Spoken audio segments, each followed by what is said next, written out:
저는 이제 바깥 공간을 다루는 사람이라 이렇게 날씨 좋은 날 이렇게 실내에 박혀 있으면 조금 우울한데 여러분들 되게 지금 표정이 좋으셔서 갑자기 또 기분이 좋아지고 있습니다. 아마 이 강의에 오시는 많은 분들이 다 건축가실 거예요. 그래서 아마 건축물에 대한 얘기를 많이 들으실 건데 저희는 이웃입니다. 저희 이제 농담 삼아서 조경은 건축물 바깥에 나가면 다 우리가 한다 이렇게 생각하거든요. 그래서 바깥 공간을 다루는 사람인데 바깥에는 뭐가 있을까요? 나무도 있고 풀도 있고 꽃도 있고 동물도 있고 강도 흐르고 비도 내리고 계절도 변하고 이제 이러다 보니까 아무래도 이 공간 환경을 다루시는 분들 중에서 생명 그리고 자연의 변화 이런 거에 가장 민감하게 반응하고 그것을 존중하면서 도시를 만드는 사람이라고 일단 자부하고 있습니다. 그래서 오늘 제목은 여러분들이 사실 너무나 쉽게 잘 아시는 내용일 수도 있어요. 그냥 이게 제목은 아까 이제 소개해 주신 팀장님께서 재밌다고 하셨지만 이게 그렇게 대단하게 어려운 얘기는 아니거든요. 그렇지만 잘 안 되고 있는 부분들에 대해서 제가 뭐 전문가로서 이렇게 해야 된다라고 얘기하는 거보다는 우리가 함께 어떻게 할 수 있을까라는 취지에서 내용들을 정리를 해봤습니다. 자. 저게 어느 나라 말인가요? 요 불이 끌 수 있으면 사실 제일 좋을 텐데 약간 화면이 밝아서.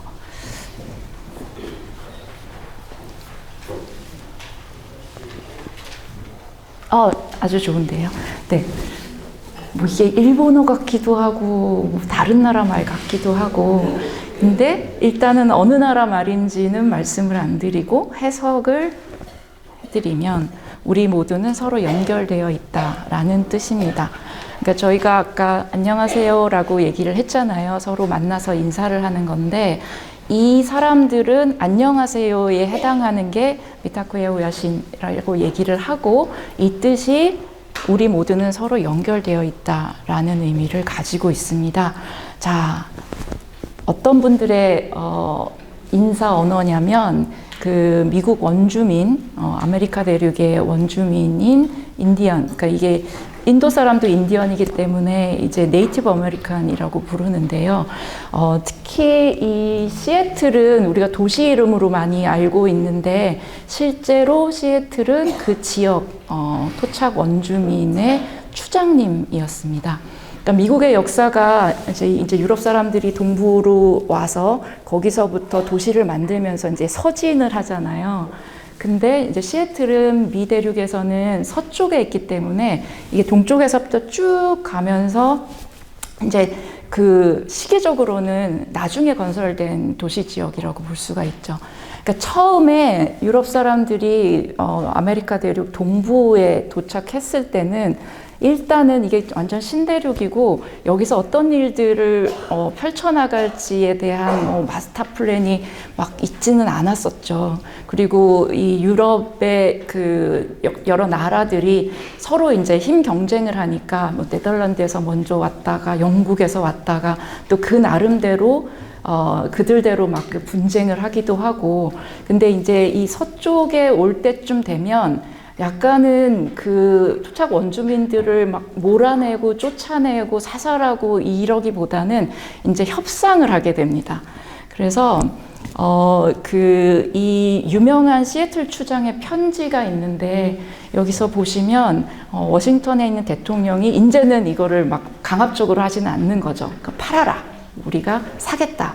라고 했는데 그거에 대해서 답장을 한 그 추장의 편지가 굉장히 유명하고 그 수잔 제퍼스 그 그림 동화책이 아이들 보는 어떤 그 우리나라 번역본으로도 나와 있습니다. 그러니까 이 자연과 함께 땅의 일부로서 살았었던 이 토착민들한테 사람도 동물도 식물도 다 이 전 세상 이 지구 내지는 이 땅의 일부이고 이 모든 것이 연결되어 있는 거죠. 그래서 어떤 나무를 훼손을 하면 그게 결국 돌고 돌아서 나를 다치게 하는 그런 어떤 이 전체 세계를 구성하고 있는 모든 구성원들의 연결된 이 시스템에 대한 생각이 이들한테는 삶에 완전히 물들어 있었던 그런 문화가 있습니다.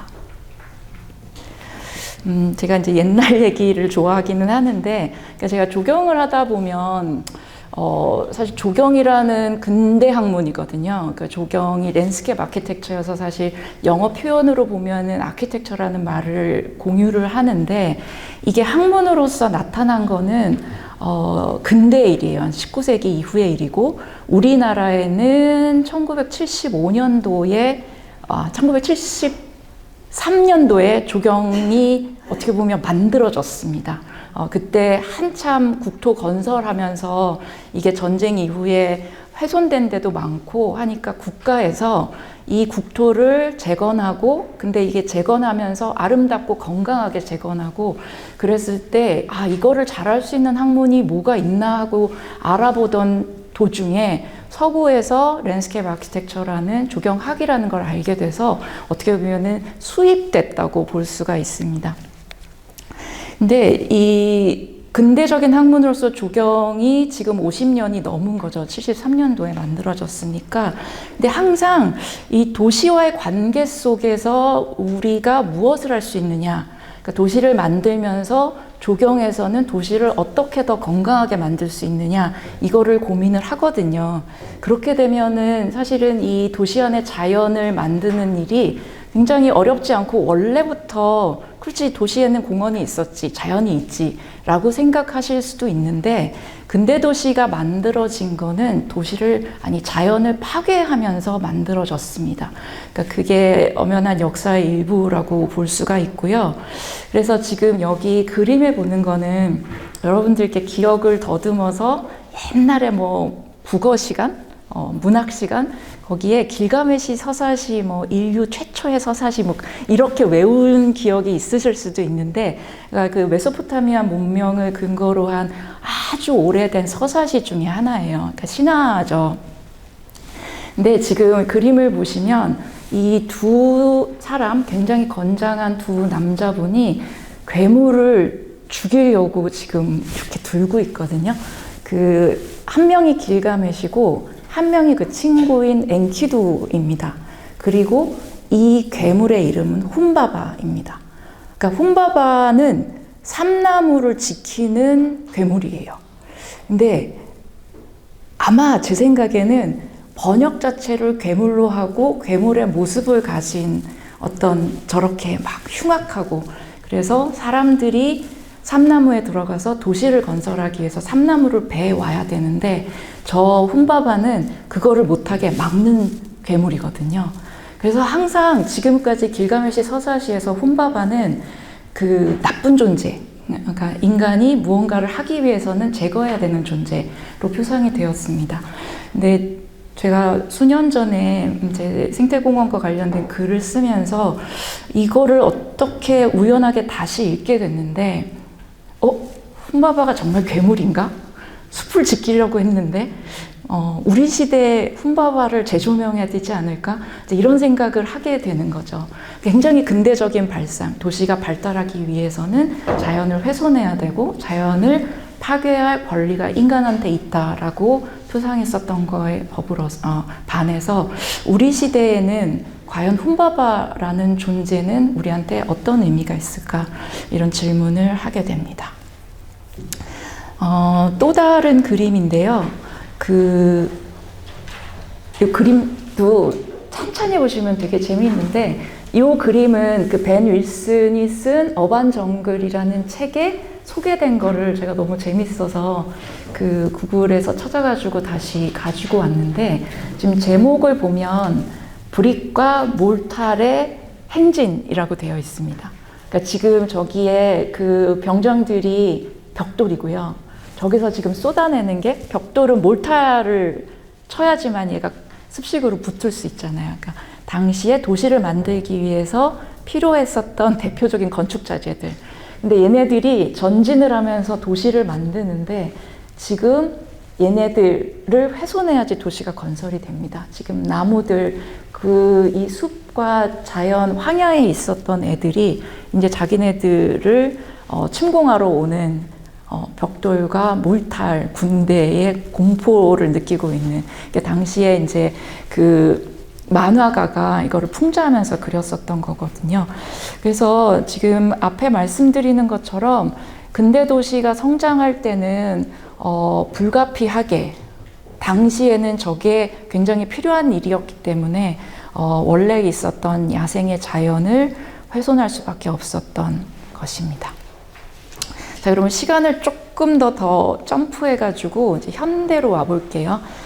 이게 캐릭터 너무 예쁘고 이걸 상품으로도 개발이 돼 있는데 그 멸종위기의 동물들을 그래픽 아티스트가 만든 건데 그 유엔 환경계 1992년이니까 조금 옛날 자료기는 하지만 이 총 생물종은 3천만 종으로 추정이 되는데 실제로 인간이 이 지구상에 존재하는 생명체를 다 알지 못합니다.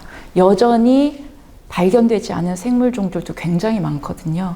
근데 일단은 90년대 초에 3천만 종이었는데 당시에, 지금은 아마 더 가속화될 것 같은데 매년 작게는 25,000, 많게는 5만 종의 생물들이 죽어갑니다. 사실 오늘도 어떤 종이 멸종하고 있다고 보실 수 있고요.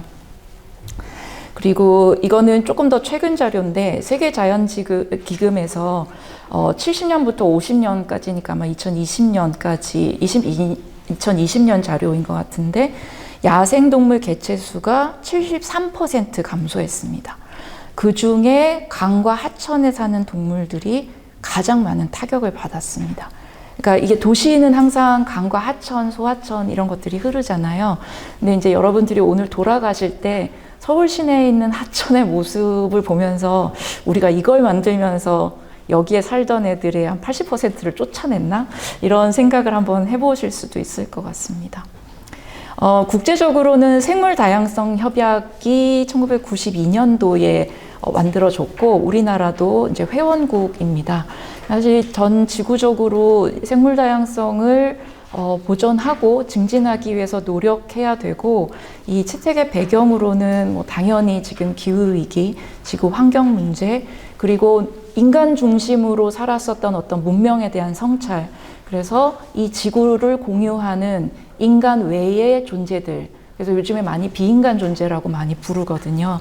그런 생명체에 대한 존엄성 인식, 그리고 이게 너무 경제 논리로 항상 밀리니까 생태계 서비스라는 그 개념에서는 이게 재화적으로 뭐 요거를 생산했으니까 얼마에 팔 수 있다라는 거 외에 이 생태가 줄 수 있는 가치들을 좀 그 재화로 환산하는 일들도 연구자들이 많이 하고 있습니다.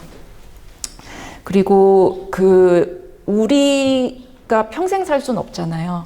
우리가 살고 그 환경과 지구를 아이들한테 물려줘야 되는데 이거에 대한 책임감 있는 사용, 이런 것들이 이제 이 생물다양성 협약의 배경이라고 보시면 됩니다. 아까 하천에서 사라진 종들이 85%라고 했는데 참 우리나라에 만들어지고 있는 하천에 대한 정책들이 저는 매우 안타깝습니다. 그러니까 생태공원이라고 쳐보면 엄청 많이 나와요. 근데 실제로 생태적으로 조성된 데는 많지는 않습니다. 그러니까 사람들이 생태라는 말은 좋아하는데 그거를 생태적으로 만들기 위해서 해야 되는 노력들은 하지 않습니다. 그렇기 때문에 생태공원을 만들어냈는데 뭐 시민들이 와가지고 뭐 사진 찍을 데도 없고 민원을 넣잖아요. 그러면은 어쩔 수 없이 포토스팟이 생깁니다. 그러니까 이게 되게 진정성이 없는데, 근데 이게 그 행정에서 일하시는 분들이랑 얘기해보면 그들만의 잘못은 아닌 것 같아요. 어떻게 보면은 오늘 계속 이제 이런 시민 여러분들과 대화하는 자리가 저한테는 굉장히 중요해서 그러니까 우리가 바뀌어야지 행정이 바뀌고 우리가 바뀌어야지 정책이 바뀐다라고 생각을 많이 하고 있어서 여기에 계신 분들이라도 저거보다는 훨씬 건강한 자연이 우리가 더 좋다라고 얘기를 좀 발언을 많이 해주시면 좋겠습니다. 그러니까 이게 지금 전국적으로 정원박람회가 너무 핫해요. 이게 사람들이 너무 좋아하니까 지자체장들도 전부 다 막 경쟁적으로 정원박람회하고 또 이제 산림청에서 이 정원법 만든 다음에 이거를 지방정원, 국가정원으로 지정하는 절차가 있기 때문에 국가정원을 지정받기 위해서 엄청 노력을 많이 합니다. 그러니까 이제 좋죠. 사실은 그 땅을, 국토를 가꾸는 입장에서 정원을 만드는 건 굉장히 좋습니다. 근데 도시가 엄청 발달해 있잖아요. 그러니까 이런 정원박람회나 국가정원을 할 만큼 큰 땅이 많이 남아있지 않습니다. 제일 쉬운 땅이 하천인 거예요. 그래서 태화강 국가정원은 국가정원 2호입니다. 순천만이 1호고, 그래서 국가정원으로 조성이 돼서 가면 굉장히 아름답고 좋은 작품들도 많은데 이게 강이란 건 넘칠 수밖에 없거든요. 비가 많이 오면. 그러니까 굉장히 홍수에 취약하고, 그 다음에 하천변에서 살 수 있는 식물들은 있어요. 근데 이제 정원박람회라는 이 어떤 박람회적인 성격 때문에 사실 하천의 서식 환경하고 맞지 않는 외래종들도 굉장히 많고, 그래서 굉장히 유지 관리를 많이 해야 되는 그런 정원들이 전 국토적으로 너무 많이 만들어지고 있습니다. 작년에 뚝섬도 하천변이죠. 그래서 사실 저 아는 작가 선생님들, 전문가들, 제 제자들 다 이런 거에 관여돼 있어가지고 제가 어디 가서 얘기할 때 어떡하지? 미안한데 라고 하지만 저 같은 사람도 있어야 되지 않겠습니까? 그래서 저는 정원박람회는 너무나 좋은 기획이지만 이거를 조성하고자 할 때 원래 가진 땅 고유의 어떤 풍경, 그 땅이 가진 그 특성, 이런 것들을 존중하는 방식으로 좀 만들어지면 좋겠다라는 생각을 가지고 있습니다. 좋은 사례들도 있죠. 굉장히 감동적인 사례이고, 여의도 색강 생태공원은 생태공원의 교본이라고도 볼 수 있는 되게 아름다운 곳이고요.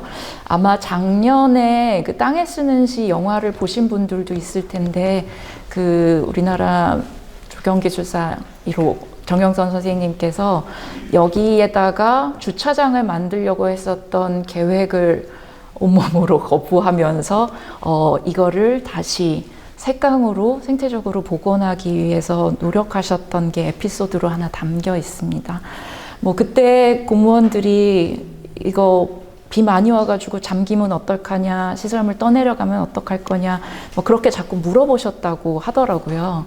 그러니까 이게 그런 자연 변화에 100% 살아남으려고 하면 사실은 이거를 없애고 주차장을 만드는 게 맞습니다.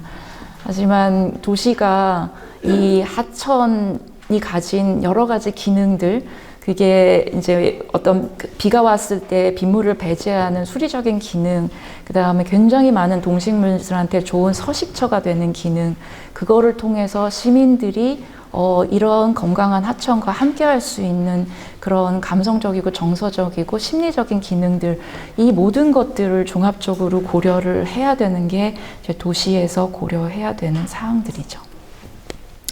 자, 좀 도시 얘기를 다시 해볼게요. 멋있죠. 저희가 관광하러 이런 야경 보러도 다른 이국적인 도시에 많이 갑니다. 도시 하면 딱 떠오르는 게 몇 개 있죠. 아시아에는 홍콩, 미국에는 네? 그렇죠. 역시. 네. 뉴욕입니다. 뉴욕은 굉장히 재미있는 도시의 역사를 가지고 있어요. 예전에는 쌍둥이 빌딩이 있었는데 이제 9.11 테러 때 이제 없어지고 거기가 9.11 메모리얼로 바뀌었고요. 자, 어떻게 보면 이제 왼쪽에 있는 거는 상상도인데, 그럼 도시가 만들어지기 전에 맨해튼은 어땠느냐? 빙하가 확 휩쓸고 내려가면서 만든 습지대가 엄청 발달된 약간 축축한 땅이었습니다.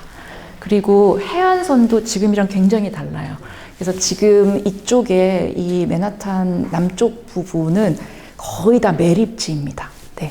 그래서 그 다큐멘터리 We Built a City 맨하탄 뉴욕 편을 보면은 이 도시가 어떻게 만들어졌는지 그게 막 너무나 재밌게 펼쳐지는데, 어쨌든 아까 처음에 그 시애틀 추장님 말씀 드리면서 이제 유럽 사람들이 미국 동부에 정착을 해서 이렇게 도시를 건설해 나가고 국가를 건설해 나가는 말씀을 드렸는데, 이제 최초에 정착했었던 지역 중에 하나인 거죠.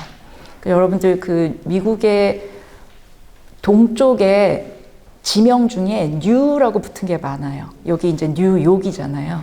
그리고 뭐 뉴 잉글랜드도 있고, 여기 뉴욕의 원래 이름은 뉴 암스테르담이었습니다. 왜냐하면 네덜란드 사람들이 먼저 와가지고 암스테르담을 신대륙에 건설했다 그래서 뉴 암스테르담인데, 여기에서 이제 이민자들끼리 분쟁이 생겨가지고 영국이 이겼습니다. 그래서 뉴욕이 됐습니다.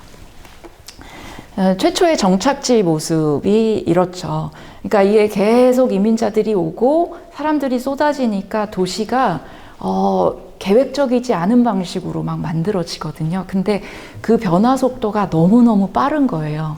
그러니까 이제 여기에 사는 사람들이 우리가 도시가 계속 팽창할 텐데 이런 식으로 지으면 안 되겠다라고 해서 이제 도시 계획적으로 이 도시를 미리 마스터 플랜을 만들고 획지를 분할하고 블럭을 만들고 도로를 건설하고, 그렇게 해서 이제 체계적으로 도시를 성장시키기 시작합니다. 그 당시에 노동자들의 삶이 이랬던 거죠. 그러니까 굉장히 열악했어요. 그래서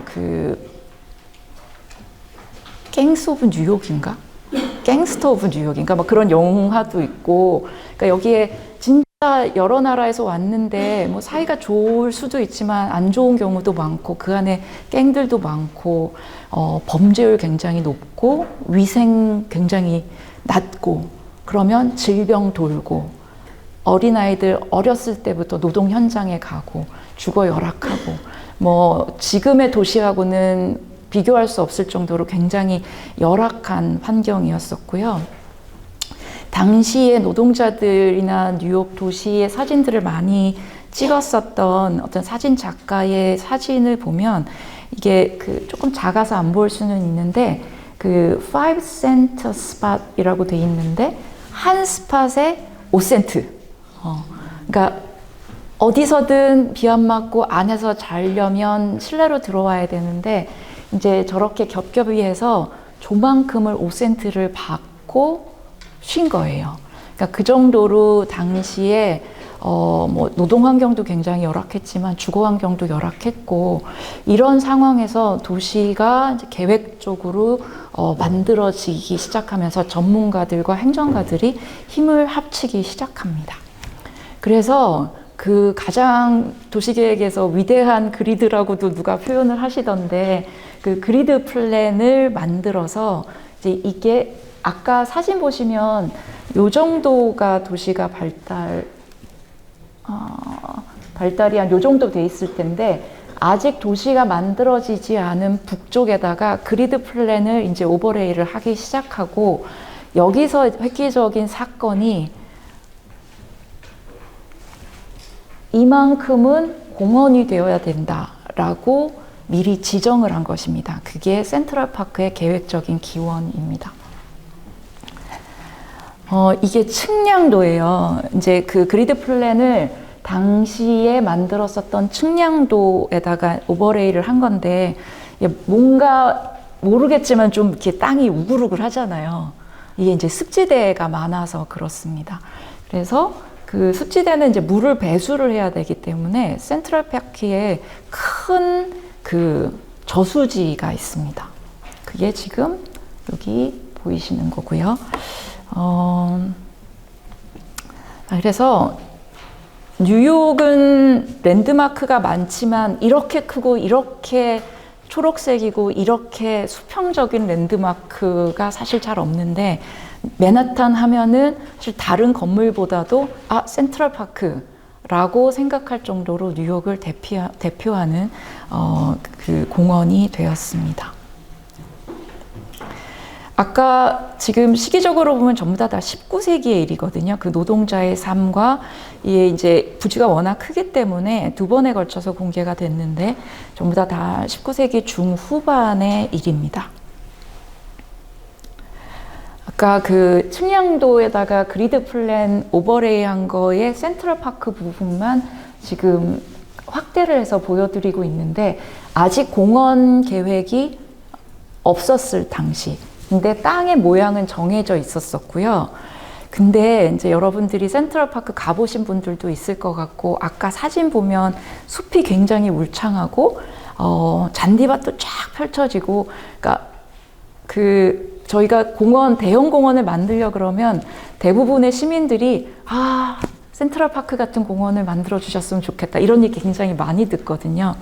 근데 센트럴파크는 생태적이지 않아요. 적어도 만들었던 당시에는. 우리가 생태적이다라는 거는 원래 가지고 있었던 땅의 속성을 존중하면서 축축한 땅은 축축한 땅, 물을 배제를 하더라도 그 기후나 그 조건에 살 수 있는 계획을 해줘야 되는데 여기는 아까 습지대였다고 했잖아요. 이렇게 영국에서 발달한 풍경식 정원 느낌을 만들기 위해서는 어마어마한 엔지니어링 공법이 도입이 됩니다. 그래서 제가 센트럴파크와 관련해가지고 좋아하는 두 개의 인용구가 있는데 첫 번째는 센트럴파크를 만들지 않았으면 센트럴파크 크기의 정신병원이 필요했을 것이다. 당시 맨하탄 상황이. 그 다음에 두 번째는 이 센트럴파크는 당시에 구사할 수 있었던 각종 엔지니어링과 공학의 향연장이었다라고 얘기를 합니다. 자, 그래서 이렇게 지금 만들어진 센트럴파크가 여기가 공간 이름이 쉽 매도우예요.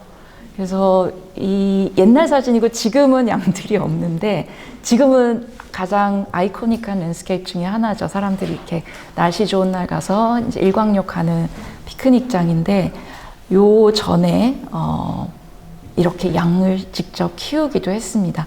그러니까 이 양을 키우는 양떼가 뛰어노는 초지 이거의 이미지가 근대인들한테는 가장 이상적인 자연의 어떤 모습으로 정착을 하게 돼요. 그것도 또 한참 그것만 설명하면 또 1시간이 가서 오늘 디테일하게 말씀 못 드리는데 우리나라의 1970년대 남진 선생님이 부른 님과 함께 제가 시간이 좀 더 있었으면 그 남진 선생님 동영상도 가끔은 보여주고 하는데 혹시 가사 기억나세요? 저 푸른 초원 위에로 나오죠. 그림 같은 집을 짓고. 그 저 푸른 초원 위에가 그냥 나온 게 아니라 이게 전 세계적으로 근대화된다는 것, 근대 도시가 만들어진다는 것, 그 안에서 풍요롭고 행복하게 산다는 것, 거기에 굉장히 중요한 어떻게 보면은 그린 이데올로기로 작동했었던 게 넓은 그 초원에 대한 이미지입니다. 그거에 대해서 해석하신 교수님들도 있고요.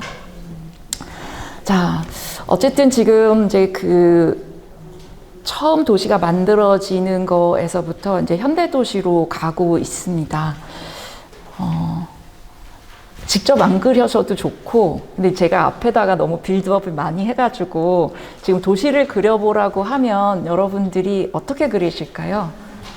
거기다 이렇게 낙서처럼 그리셔도 좋고요. 아니면은 머릿속에서 내가 생각하는 도시는 이렇다라고 생각해 보시겠어요? 전 잠깐 물을 마실 동안.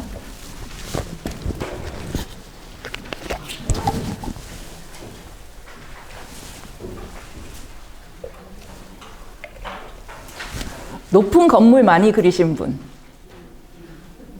손 드셔도 됩니다. 그죠?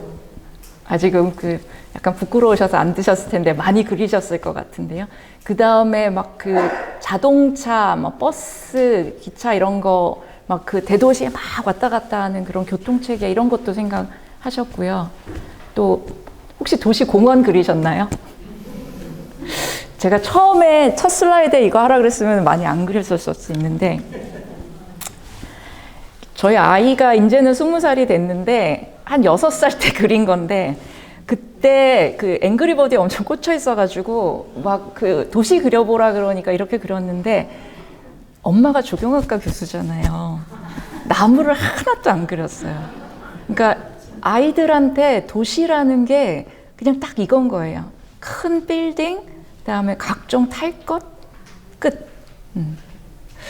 그러니까 우리 아이들이 도시를 저렇게 생각하는 동시에 지금 이 아이들이 당면하고 있는 그 문제는 사실 우리 동네 내지는 그냥 하나의 도시를 뛰어넘는 전 지구적인 위기를 맞고 있습니다. 사실 제가 이 이미지를 작년 그 제 수업 자료에 쓸 때는 뭐 LA 산불 뭐 이런 거였었는데 사실 올해는 우리나라 전 국토의 산불이 너무 심각하죠. 그게 뭐 사람의 실수도 있지만 결국에는 이 기후 위기라는 것이 물난리도 너무 많이 나고 여름은 너무 더워지고 겨울은 너무 추워지고 산불도 너무 많이 나고 그러니까 정말 건강하게 살기가 어려운 환경들이 가속화되고 있습니다. 저희가 이제 어른들이잖아요. 그러니까 우리가 잘 살다 가는 거 외에 우리의 아이들, 우리의 손자들한테 과연 건강한 지구를 물려주기 위해서 우리가 노력하고 있느냐, 그 점에서 저 자신도 굉장히 반성을 많이 하고 있습니다. 혹시 그 아기 기후 소송이라는 거 들어보셨어요? 뉴스에 살짝 실리기는 했었는데 그 왜 아기 기후 소송이라고 했냐면 그 아이들이 어른들이 우리들을 고려하지 않고 법을 제정을 해서 이것이 기본권을 침해한다라고 해서 헌법 소원을 냈어요. 헌법재판소에. 그래서 이제 일부 헌법 불합치 판정이 났는데 그때 참여했었던 아이 중에 한 명이 아직 태어나지 않은 뱃속에 있는 아이였어요. 어머니가 폐명으로 같이 소송에 참여를 했는데 이게 우리나라만의 현상이 아니라 우리나라는 좀 더 늦었습니다. 조금만 검색해보면 전 세계적으로 이 아이들이 어른들이 망쳐놓은 지구 때문에 우리가 피해받는다라면서 액션을 굉장히 많이 취하고 있습니다. 그래서 지금 이 기후 위기는 우리가 조금 더 신경 쓰고 같이 고민해야 될 이슈라고 생각을 많이 합니다. 제가 건축하시는 분들도 마찬가지고 일반 시민분들한테 실천하기 위해서는 상상이 필요하다. 근데 그냥 괴물이 나타나는 상상이 아니라 아까 인디언들의 인사처럼 관계를 상상하는 이 생태학적인 상상력이 필요하다라고 말씀을 많이 드리고 있습니다. 그게 관계와 변화를 상상하는 힘인데요. 자, 요게 해외 도시기는 한데 뭐라고 써 있냐면 버리지 마시오. 여기 사실 조금 어두워서 잘 안 보이실 수는 있는데 우리 맨날 길거리 가다 보면 보이는 그 빗물 축구예요. 그러니까 도로에서 이렇게 비 내리면 저기로 다 빠지거든요. 근데 왜 아이스 아메리카노 들고 있다가 얼음 약간 남으면 저기다 버리시죠. 네. 그리고 지나가다가 뭐 살짝 휴지통 없으면 조그만 거 살짝. 근데 저기가 하천으로 가고, 왜냐면 빗물은 하천으로 가기 때문에 하천은 어디로 가느냐? 바다로 갑니다. 내가 버린 요 빗물구멍 하수구처럼 우리가 여기는 것이 결국에는 소하천으로 가고 그거보다 더 큰 하천으로 가고 강이 되고 바다로 가는 그 연결된 거기 이거를 기반으로 사는 생명체들이 엄청 많아요. 그러니까 내가 요 하나의 대목, 하나의 한 순간에 그 모든 것들의 연결성을 생각할 수 있느냐, 생각할 수 있으면 행동이 조금씩 달라지기 시작합니다. 그렇기 때문에 저는 조금 더 눈에 보이는 거에만 반응하는 것이 아니라 눈에 보이지 않는 이 관계성을 생각하고 상상하는 힘이 우리 모두한테 필요하다라고 생각을 하고 있습니다. 그러니까 우리가 이제 계속 그 생태 얘기를 많이 쓰는데 뭐 조금 기본적인 거지만 한번 짚고 넘어가면, 그러니까 우리가 생물이죠. 그러니까 생명을 가지고 스스로 생활을 할 수 있는 유기체를 생물이라고 부릅니다. 생태계는 좀 재밌는 개념이에요. 그러니까 생물이 있는데 지금 우리가 집에 살고 여기 박물관에 살고 도시에 살고 이런 것처럼 모든 생명들은 자기가 사는 집이 있습니다. 근데 이제 우리처럼 아파트 막 이렇게 등기해가지고 이거는 내 땅 이렇게 살지는 않는다 하더라도, 그러니까 어떤 얘기를 드리는 거냐면 생물은 환경하고 연계되어 있습니다. 그래서 생태계는 환경하고 생물이 상호작용하는 시스템을 의미를 합니다. 그리고 생물 다양성이 높을수록 안정된 생태계이죠. 그냥 간단하게 예를 들어보면 하나의 먹잇거리에 그거를 먹는 하나의 동물만 있으면, 외부에서 조금만 교란이 있으면 그 지역이 완전히 다 죽어버려요. 근데 식물들이 여러 개가 있어서 뭔가 가뭄이 들거나 무슨 병충해가 들어서 어떤 한 작물이 죽었다 하더라도 여러 생물들이 같이 있는 생태계에서는 이 동물들이 다른 걸 먹을 수가 있습니다. 그런 것처럼 이제 먹이 사슬도 복잡하게 얽혀 있고 이 생명체들이 환경하고 관계 맺고 있는 방식도 굉장히 복잡하게 얽혀 있거든요.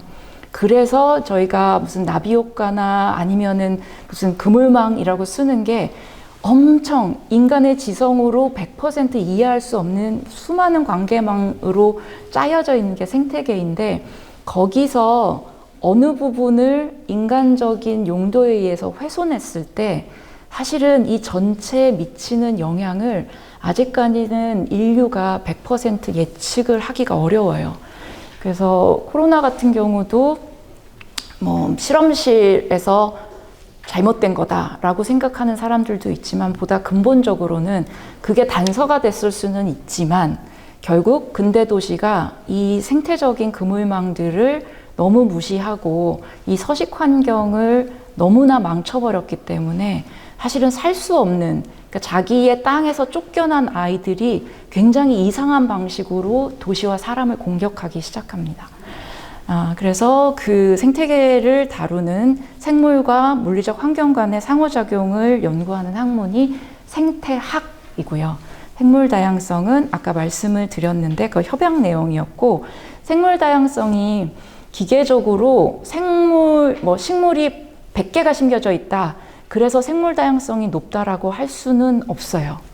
네, 걔네들이 서로 잘 협력하면서 건강한 생태계를 이뤄서 결국에는 그게 하나의 시스템으로 작동을 해야 되거든요.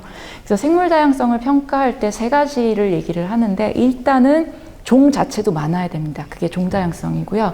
그 다음에 종 내에서도 유전적인 다양성이 있어야 됩니다. 이게 그 같은 소나무도 유전자 검사하면 다 다르거든요. 어느 지역에서 왔는지. 여기도 여담입니다만 그 남산의 소나무 숲 있잖아요. 옛날에 조선시대 그 소나무 숲을 그 국가에서 관리를 했는데, 이후에 지금 현대의 그 생태학자들이 유전자 조사를 해보니까 걔네들이 전국에서 다 온 거예요.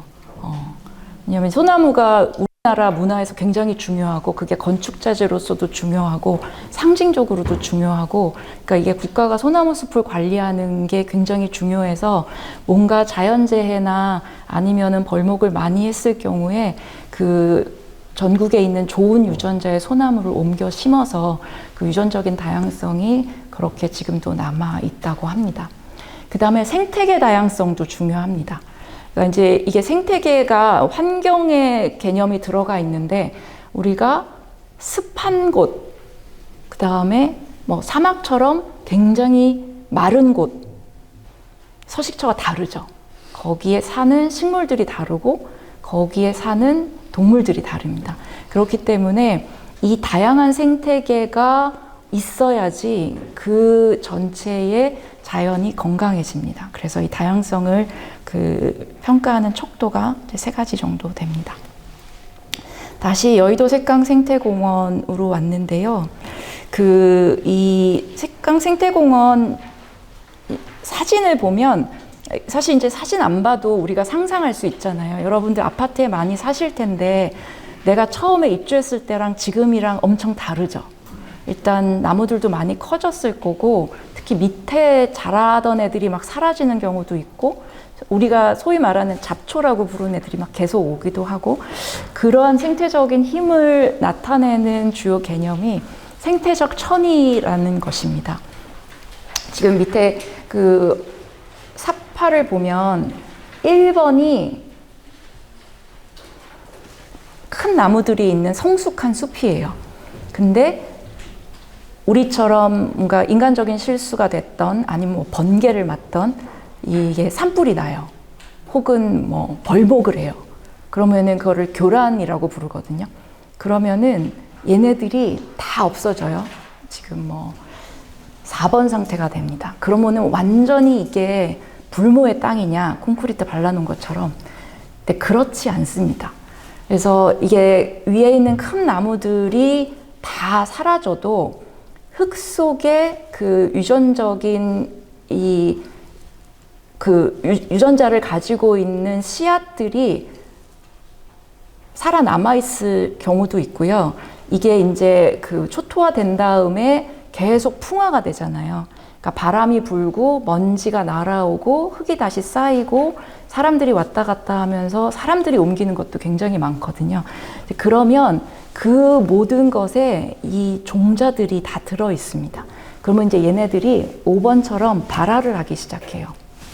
그러면 이게 위에 큰 나무가 없으니까 그냥 너도 나도 막 발화를 해요.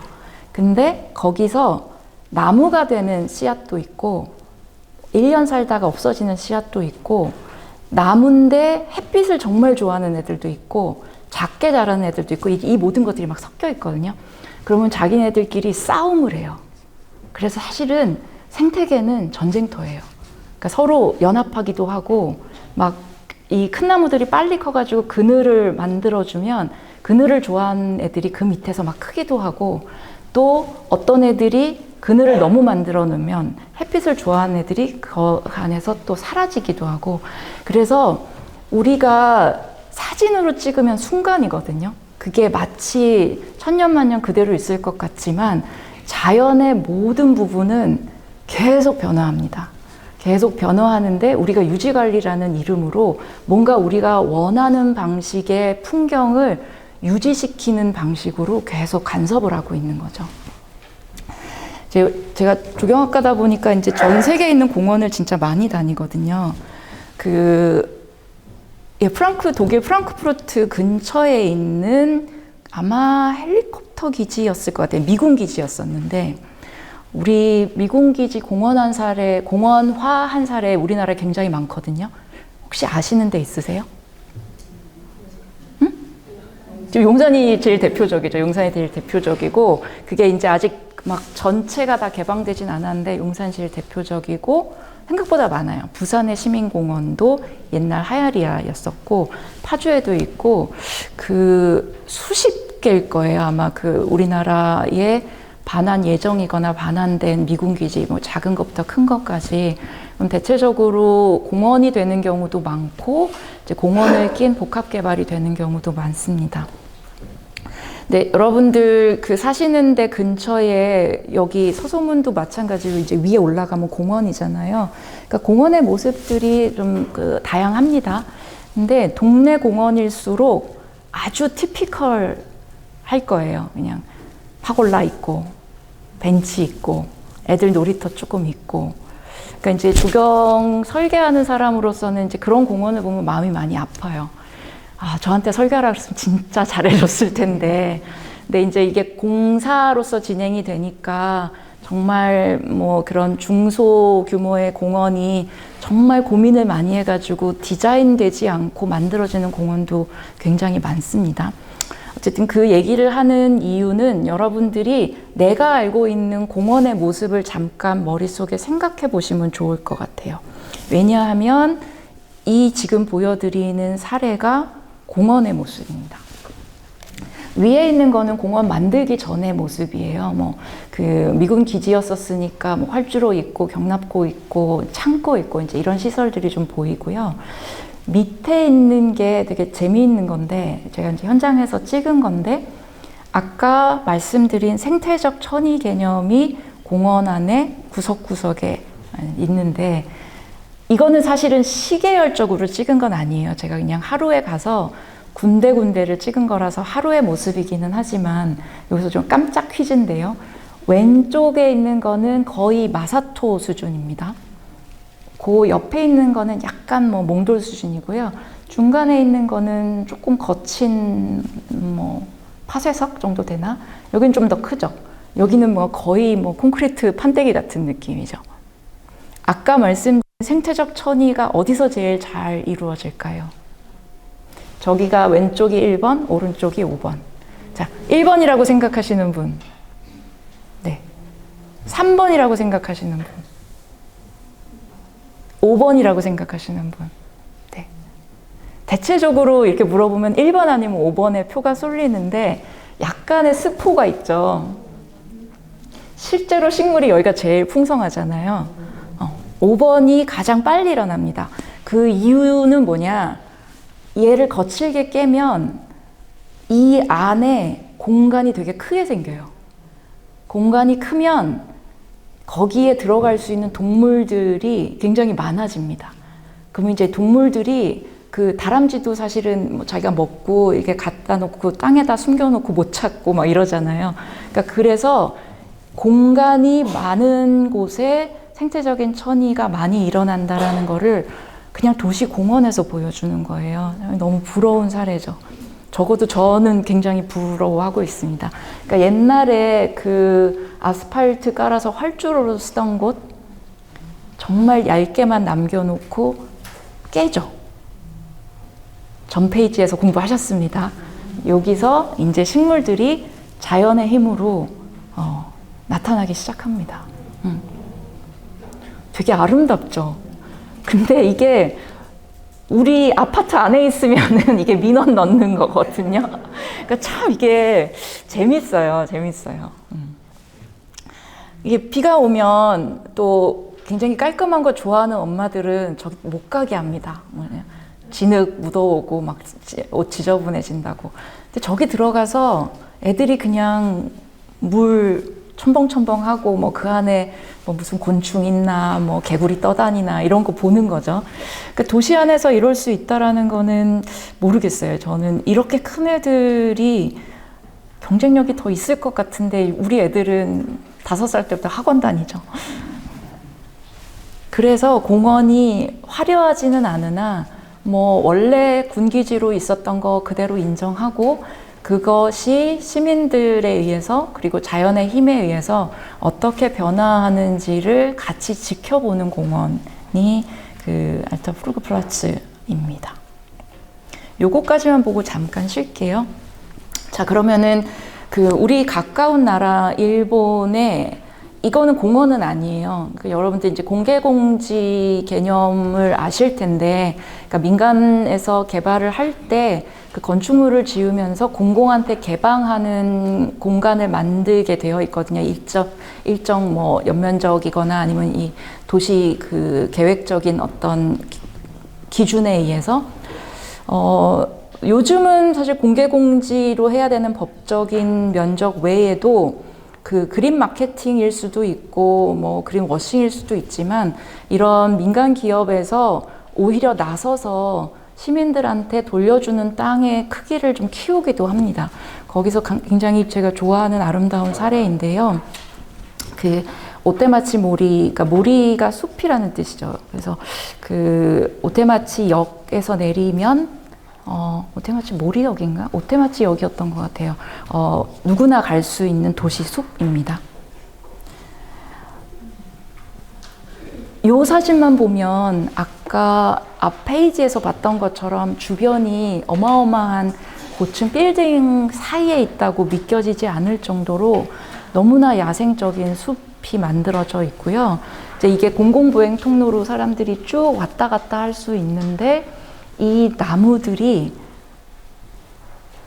그러면은 이 사람들이 이거 공사하면서 원래 있었던 나무들을 안 건드리고 잘 보존해서 그대로 했나 보다 라고 생각할 수 있잖아요.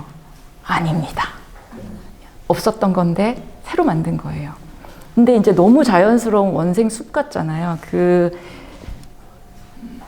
원리가 여기에 있는데 지금 여기에 뭐 프리포레스트라고 돼 있는데 프리라는 게 먼저라는 뜻이잖아요.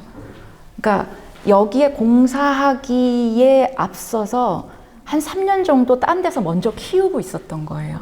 그러면 처음에 심을 때는 뭐 그냥 뭐 단풍나무 10주 뭐 이렇게 저희 설계할 때는 막 그거 무슨 R 얼마 막 B 얼마 이렇게 하거든요. 이제 나무를 규격화해야 되니까. 그러면 이제 이렇게 심으면 단풍나무 10주만 있습니다. 근데 아까 생태학적 천이 배우셨죠? 그거를 어느 땅에다가 심어 놓으면 우리가 직접 심지 않아도 거기서 그 단풍나무 그늘 아래에서 잘 자랄 수 있는 애들이 생겨나기 시작해요. 그러니까 그거를 빨리 하려면 미리 그 관계를 이해해서 그거랑 같이 자란 애들 미리 심어 놓을 수도 있고요. 그래서 3년 있다가 얘를 나무 하나하나를 분을 뜨는 게 아니라 저희는 이렇게 판때기라고 부르는데 크게 떠서 걔를 가지고 오면 이미 걔네들 사이의 관계성이 만들어진 상태로 걔를 떠오는 거죠. 그렇게 해서 만들어진 도시 숲입니다. 너무 아름답죠. 네. 이런 아름다운 경관을 보는 거를 사실은 누구나 다 좋아해요. 꽃이 없어도. 그래서 저기에 있는 저 카페 겸 레스토랑은 장사도 엄청 잘 됩니다. 네. 저는 조경 중에서 설계를 전공을 하고 있어요. 그래서 직접 디자인을 하고 실제로 만들어져야지 직성이 좀 풀리는 사람이거든요. 그래서 이제 설계와 관련된 여러 가지 방법론, 이론 공부도 하고 학생들한테 가르치기도 하지만 가장 의미 있는 일을 어떤 가치를 담을 수 있는 공간으로, 실제 공간으로 하나씩 둘씩 만들어 나가는 일을 하고 있고 중요시 여기입니다. 그래서 오늘 후반부에서는 우리가 도시에는 엄청나게 많은 공간들이 있죠. 공간 유형도 다양하고. 근데 익숙한 공간인데 지금까지는 사람들 중심으로 생각했다 하면 비인간 생명체와 같이 살 수 있으려면 이런 게 가능할까? 그렇게 한 데가 있을까? 그런 사례들을 많이 보여드리려고 하고요. 이 사례들 중에는 제가 직접 설계해서 저희 팀원들하고 열심히 만든, 약간은 부끄럽지만 여러분들하고 공유하고 싶은 프로젝트들도 있고 국내외에 아주 좋은 사례들도 많이 들어있어서 좀 재밌게 봐주시면 될 것 같습니다. 첫 번째 공간 유형은 아파트입니다. 대부분 아파트에 사시죠, 요즘에. 네. 자, 아파트 어떠세요?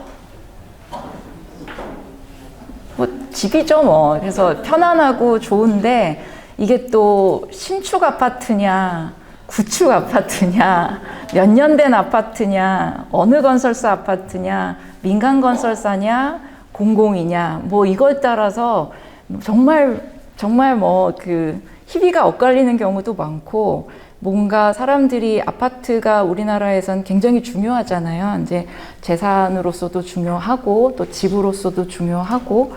그러니까 아까 보여드린 저희 아이도 태어나길 아파트에서 태어나서 지금까지도 아파트에 살고 있기 때문에 그 아이가 그 당시에 표상할 수 있었던 세계는 그냥 아파트의 모습을 닮은 거였다고 저는 생각하고 있습니다. 근데 이제 아파트의 조경이 많이 화려해졌어요. 그리고 이제 재건축 시장이 활성화되면서 이 수주 경쟁에서 조경이 매우 중요합니다. 조경이 좋아야지 수주할 수 있고 이 건설사 브랜드도 올라가고 나중에 집값도 올라가요. 그러니까 이게 조경이 중요한데 중요하다 보니까 경쟁이잖아요. 너무 화려해집니다. 그래서 저는 좋은 것도 있는데 조금 안타깝다는 생각이 좀 무한 경쟁인 것 같아요. 이게 자꾸 더 화려하고 더 비싼 거를 원하는 방식으로 경쟁을 하다 보니까 우리가 아파트에서 건강한 자연을 만날 수 있는 그 가치에 대해서 오히려 좀 외면하고 있는 건 아닌지. 자, 이 중에 한 군데 사실 수도 있는데 지금 더 많아졌겠죠. 이게 제가 한 2년 전에 모아본 건데, 그러니까 이 브랜드 경쟁이죠. 그래서 이걸 하면 또 같은 건설사에서도 하이엔드 브랜드를 또 만들고, 그러면은 또 그 하이엔드 브랜드가 아닌 데서는 이름이라도 그걸 달게 해달라고 하면 또 거기서는 아니다 그러면은 희소성이 떨어진다고 또 뭐 반대하고, 그러니까 이런 경쟁들을 하고 있는 게 지금 우리나라의 아파트 문화입니다. 제가 건설사랑 아파트 일도 많이 하는데 이들은 이걸 상품이라고 불러요. 그러니까 하나하나의 공간을 공간 상품이라고 부르는데, 이게 그분들 입장에선 당연히 이제 뭐 분양, 뭐 수주 이런 거에서 이러이러한 조경 상품이 들어 있습니다라고 하니까 익숙해져서 모르는데, 저는 들을 때마다 너무 불편해요. 자연을 상품화할 수 있나? 이래도 되나? 이런 생각을 많이 하고 있고, 그래서 계속 트렌드가 리조트 같은 뭔가 막 소나무 하나에 몇 천만 원 하는 거 아시죠? 그래서 좋기는 한데 그렇게까지 해야 되나? 저는 막 그런 생각 진짜 많이 하거든요. 제가 이런 생각을 많이 갖고 있으니까 저희 학생들하고도 얘기할 기회가 많고, 이제 이런 얘기를 또 많이 하다 보면 학생들이 졸업작품에서 아파트를 바꿔보겠다라는 학생들도 나옵니다. 그래서 지금 이번 주가 최종 발표에서 열심히 하고 있을 텐데, 이 친구들이 서울을 대상으로 아파트에 있는 조경 면적, 녹지 면적을 계산을 해봤더니 동대문구 전체 면적보다 넓다는 거예요. 그러니까 이거를 조사한 이유는, 그러면은 동대문구 전체가 건강한 생태계로 바꿀 수 있다면, 그러니까 개별 아파트의 조경만 건강한 생태계로 바꿀 수 있다면 도시 전체 생태계가 엄청 달라지는 거죠. 이제 그런 방식으로 이제 학생들이 고민을 하고 있는 거고, 사실 이렇게 특정 브랜드를 홍보할 생각은 없는데, 어쩔 수가 없는데, 이제 제가 학교에 있다 보면 어떤 요청들을 가끔 받냐면, 각 건설사에서 우리 조경의 문제가 뭔지를 진단해 달라고 부탁을 하세요. 그러면은 이제 가서 쭉 삼성건설은 삼성 레미안에서 만든 조경 수십 년 동안 이거 막 데이터도 보고 현장도 가고, 롯데도 마찬가지고 현대도 마찬가지고 대우도 마찬가지고, 그러니까 그런 거는 이제 학교에 있는 사람들이 조금 더 객관적인 지표를 가지고 진단을 해드릴 수 있는 거죠. 그래서 처음에 레미안에서는 자기네들이 잘하고 있는지 검증받고 싶다, 내지는 자기네들이 어떤 게 부족한지 한번 평가받고 싶다라고 해서 정말 신랄하게 얘기를 했어요. 그러니까 중간 보고 때 직원들 쫙 앉아 있었는데 이건 문제고 이렇게 하면 안 되고 막 얘기했더니 직원들 표정 엄청 어두워지고, 막 이거는 이래서 그렇고 저건 저래서 그렇고 막 그래서 이제 막 항변을 하시는 거죠. 근데 그때 그룹장님이 끊으면서 우리가 뭘 잘못했는지 외부에서 객관적으로 얘기하시는 거 경청부터 해야 된다. 그리고 그 직원들의 약간 아우성 같은 거를 딱 막으셨어요. 그래서 그때 되게 정말 좀 달라질 수 있을지도 모른다라는 그때는 약간의 생각이었는데, 그래서 이제 진단 보고서가 나오면 이건 이래서 문제, 저건 저래서 문제, 그래서 이렇게 하는 게 낫고 잘고 막 이런 얘기들을 쓰잖아요. 사실 학교에 있는 사람들은 거기서 끝나면 돼요. 근데 그럼 네가 해봐. 이렇게 된 거죠. 그래서 이 네이처 갤러리는 사실 홍보관인데 제가 수년 동안 아파트의 조경 공간이 건강하게 바뀌어야 된다라는 얘기를 많이 해왔었고, 그거를 실제로 만들 수 있는 기회가 생겨서 좀 여러 힘을 모아서 만든 사례입니다. 그러니까 이제 왼쪽에 있는 게 관리된 조경의 티피컬한 거거든요. 이제 되게 풍성하게 밑에 관목을 심지만 항상 전정돼 있고, 근데 여러분들이 도시공원뿐만이 아니라 약간 뒷산에 가서 산책하시는 게 되게 힐링되는데, 왜 이런 데는 아파트에 못 만들지? 조금만 생각을 달리하면 만들 수 있습니다. 근데 완벽하게 이렇게는 안 되지만 이거에 가까운 거를 만들 수 있다라는 자신감을 가지고 조금 변화를 시도해보자 라고 했었던 게 전제가 됐던 거죠. 그래서 전반부에 제가 말씀드렸었던 어떤 나무는 어떤 나무랑 같이 사는 것이 자연에서 발견된다. 그럼 그거 같이 심자. 그리고 예쁜 거 거기서 조금 벗어나서 얘네들이 건강하게 살 수 있는 그 관계성을 만들어주자. 그리고 얘네들은 계속 요거보다 조금 달라지면 와가지고 전정해야 되는 게 아니라 자연은 변화한다라는 걸 받아들이자. 그리고 서로 사람들도 조금 양보하자. 이런 어떤 비전을 전제로 하고 있습니다. 그래서 만든 게 이렇게 되는 거예요. 물론 이제 어려운 점이 있습니다. 이제 아파트는 대체적으로 다 밑에가 지하주차장이기 때문에 저희는 인공지반이라고 부르는데, 비가 내리면은 흙으로 안 들어가요. 다 배수되지. 그렇지만 조금만 고민하면 인공지반에서도 물이 흐르면서 촉촉하게 적시는 서식처가 만들고, 물이 조금 없으면서 건조하는데 건조한 식물들이 자랄 수 있는 데도 생기고, 저렇게 얇은 물이 있으면 올 수 있는 동물도 생기고 새들도 생기고 그렇습니다.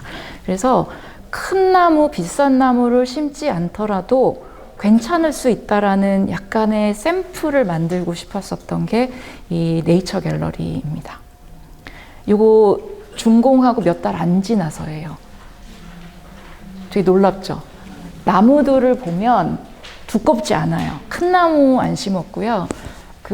처음에 공사하시는 분들은 조금 어려워하셨는데, 왜냐하면 이제 아파트에서 많이 안 쓰는 나무들, 무슨 서나무, 기록나무 막 이런 거 하니까 이거 어디서 구해? 막 그래서 막 이런 약간 에피소드도 있는데, 정말 너무 다 열심히 노력해 주셔서 지금 심고 이제 초봄 맞았을 때에 만들어진 모습입니다. 그래서 한 10개월 조금 넘어갈 때 쪽제비가 발견이 됐어요. 어디서 왔는지 모르겠어요. 주변 다 아파트인데. 그래서 아까 계속 말씀드린 것처럼 얘가 식물의 종만 많다고 해서 생태적인 어떤 다양성이 늘어난다기보다는 식물종도 많아야 되지만 서식처의 다양성, 그리고 이 서식처의 다양성에 의해서 이것 때문에 외부에서 올 수 있는 애들의 다양성이 늘어나야 돼요. 그래서 그런 게 아파트에서도 가능하다.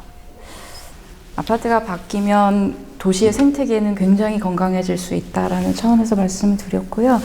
두 번째는 어린이 놀이터가 바뀌어야 됩니다. 여러분들 너무 익숙하죠?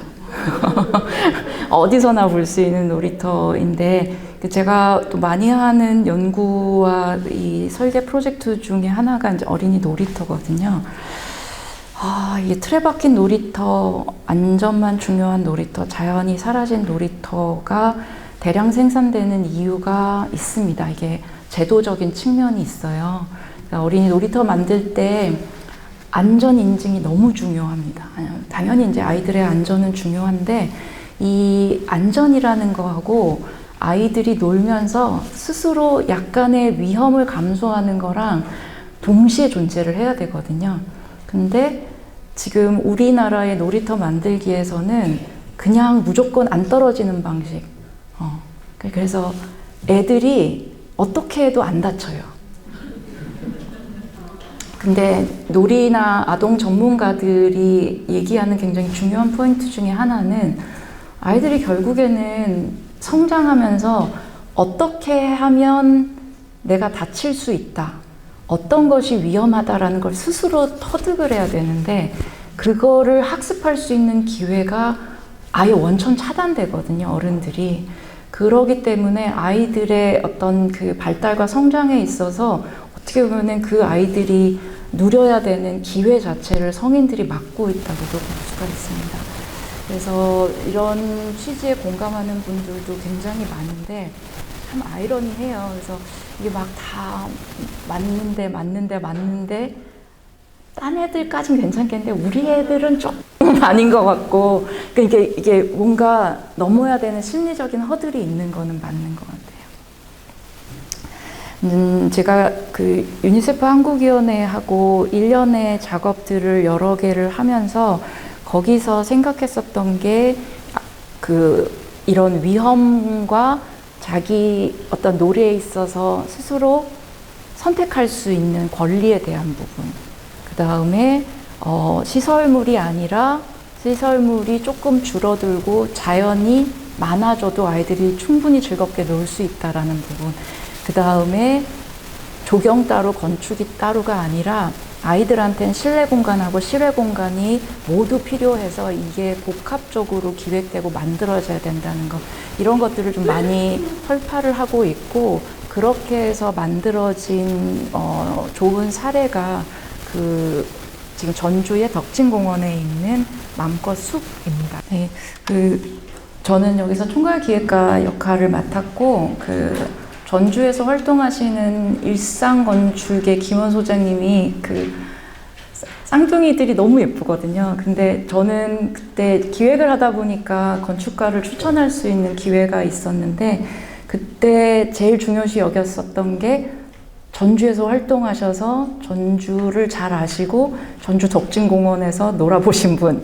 그래서 그런 분이 누가 있나 했는데 너무 기적처럼 김원 소장님이 제 눈앞에 나타나신 거예요. 그래서 만든 다음에도 주말마다 애기들 데리고 가서 막 사진 보내주실 때도 있고, 그러니까 그렇게 너무 훈훈하더라고요. 아빠가 어렸을 때 놀았는데 거기를 새로운 놀이터로 만들고 거기에 또 자기 아이들이 또 성인이 돼서 또 아이들이 또 자기 아이들을 데리고 갈 수 있고, 그러니까 이게 공원의 작은 부분이지만 이 놀이터에서 이런 세대 간 공유할 수 있는 어떤 공간적인 기억이 계속 덧대져 가는 게 되게 아름다웠었고, 같이 하셨던 조경도 스튜디오 101의 김현민 소장님도 너무너무 열심히 같이 잘 만들어 주셔서, 사실 제가 오늘 제가 했었던 작업처럼 말씀을 드리지만 정말 하나가 탄생하기 위해서는 너무나 많은 사람들의 정말 피와 땀으로 만들어진다는 점을 좀 감사한 마음으로 말씀을 드리겠습니다.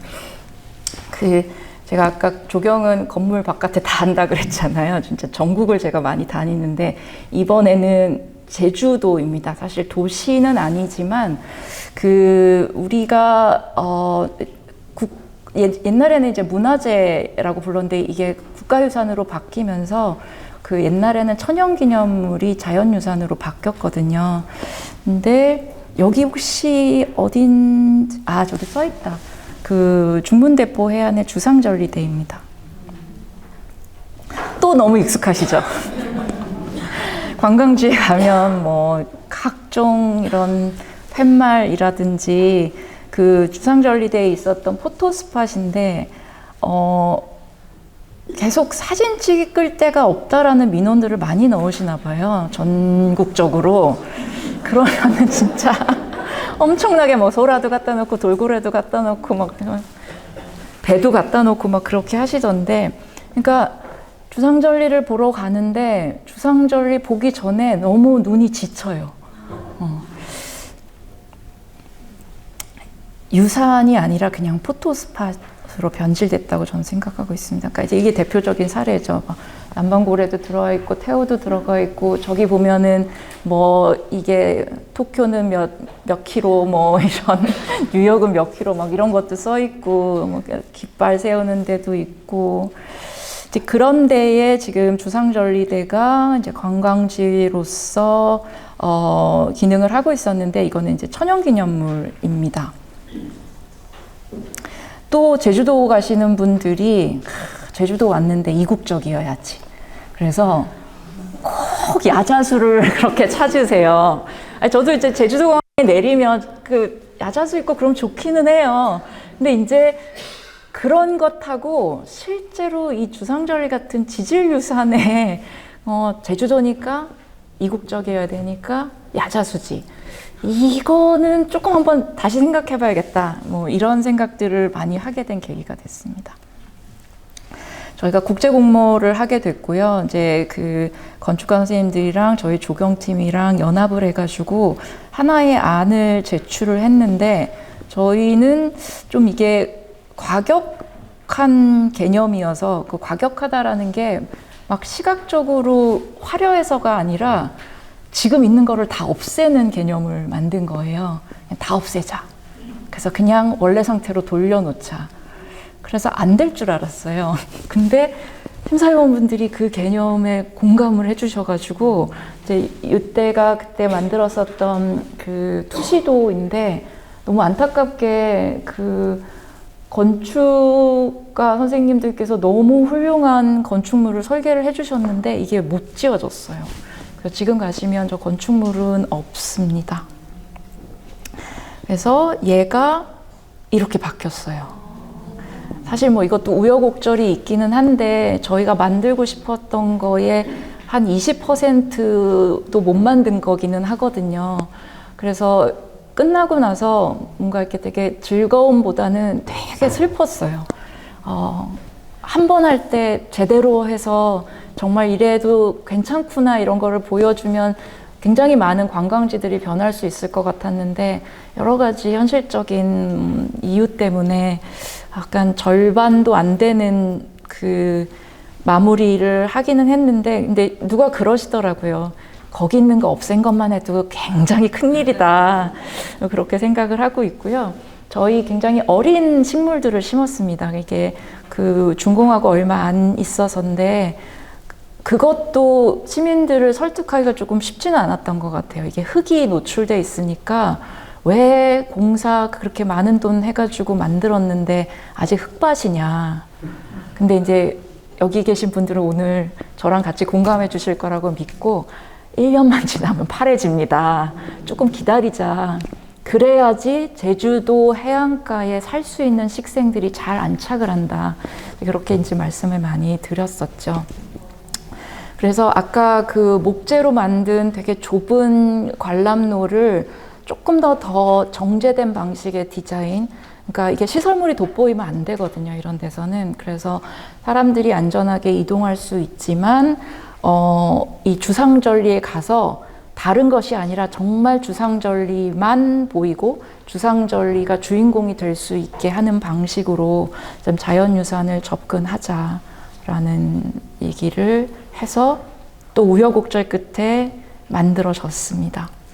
이제 디자인하는 사람들은 이런 거에 목숨 거는 거죠. 이렇게 난간이 있는데 주상절리니까 되게 세로살만 쓰고 싶은 거예요.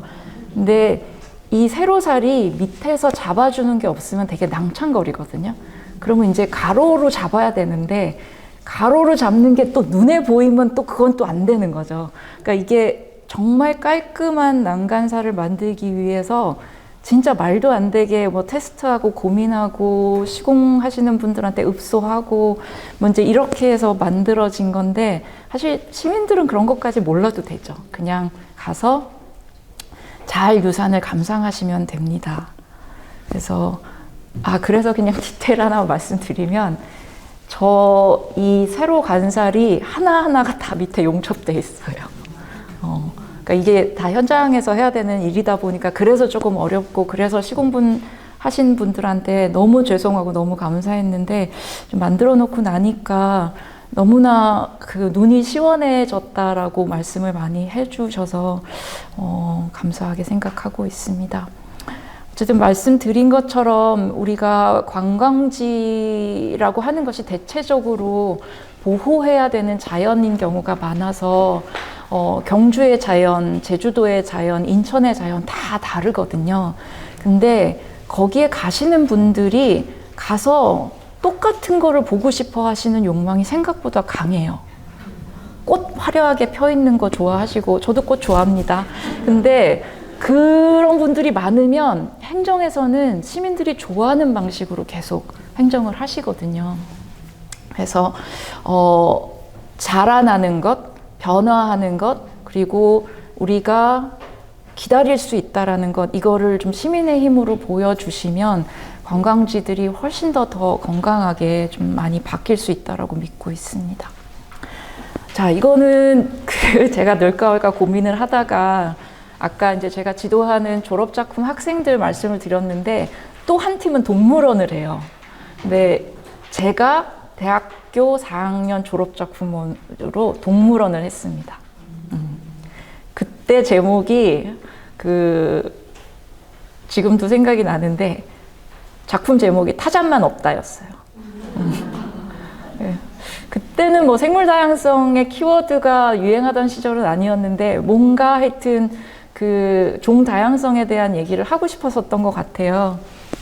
근데 이 동물원이 지금 사진에서 보시는 것처럼 어렸을 때 누구나 가죠. 그리고 아이들 데리고도 누구나 가고 손자 손녀 데리고도 가고 싶고 갔다 오신 분들도 많을 테고, 그래서 굉장히 뭔가 추억 속에서 즐거운 곳이기는 한데 이 도시에서 가장 잔혹한 공간이기도 합니다. 그래서 그러니까 비인간 존재들 중에 아까 막 곤충 얘기도 많이 나오고 했지만 이렇게 전시 목적으로 모아놓는 데가 동물원인데, 동물원에서 몇 가지 주요한 개념들이 있는데 정형행동이라는 개념이 있어요.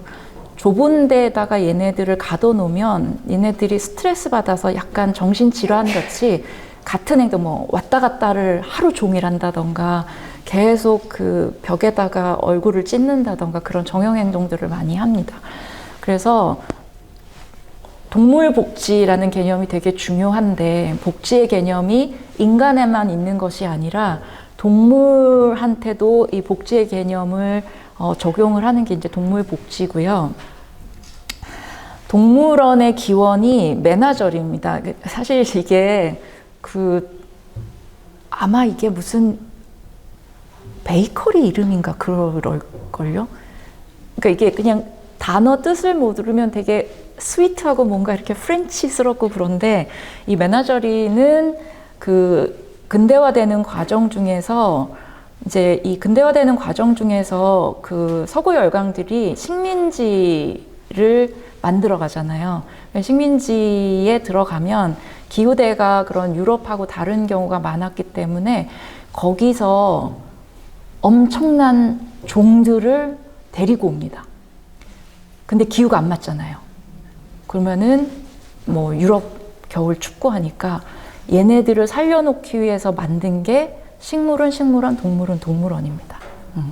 그래서 어떻게 보면은 이게 근대화에서 도시가 만들어지면서 아까 공장도 만들어지고 주거단지도 만들어졌는데 이런 수입된 식물과 동물들을 적절하게 전시하고 사람들이 유희적으로 썼었던 기원을 갖고 있는 게 동물원이고 그거에 이제 전신이 되는 메나저리입니다.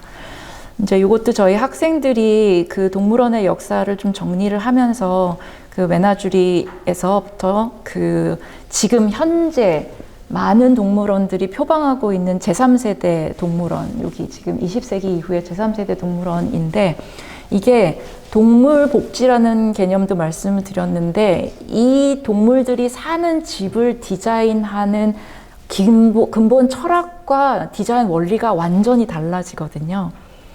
그러니까 학생들 포함해가지고 좋은 동물원에서는 사실 사람들이 동물을 보는 것을 동물들이 직접 보지 못하게 하는 경우도 많습니다. 이 많은 사람들이 저를 보고 있으면 저는 되게 부담되잖아요. 동물들도 마찬가지인 거예요.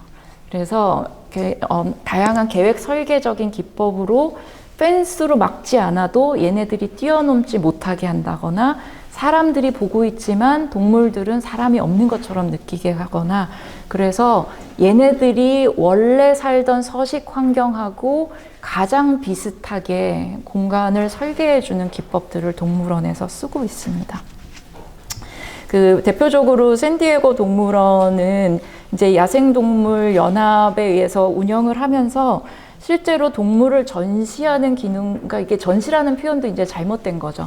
이제 이 시민들하고 교감하는 측면도 있지만, 많은 식물원이나 동물원, 현대적인 식물원이나 동물원의 기능이 이 종을 보존하고 서식 환경이 망가지면서 얘네들이 어디 가서 그 자연 상태에서 생존할 수 없는 애들을 이동을 해서 얘네들을 보호해주는 역할을 하게 됩니다.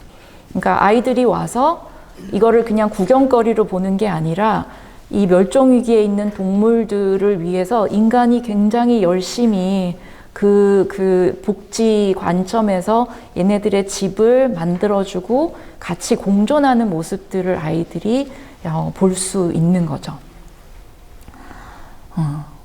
이게 도시 안에 있는 동물원의 일부입니다.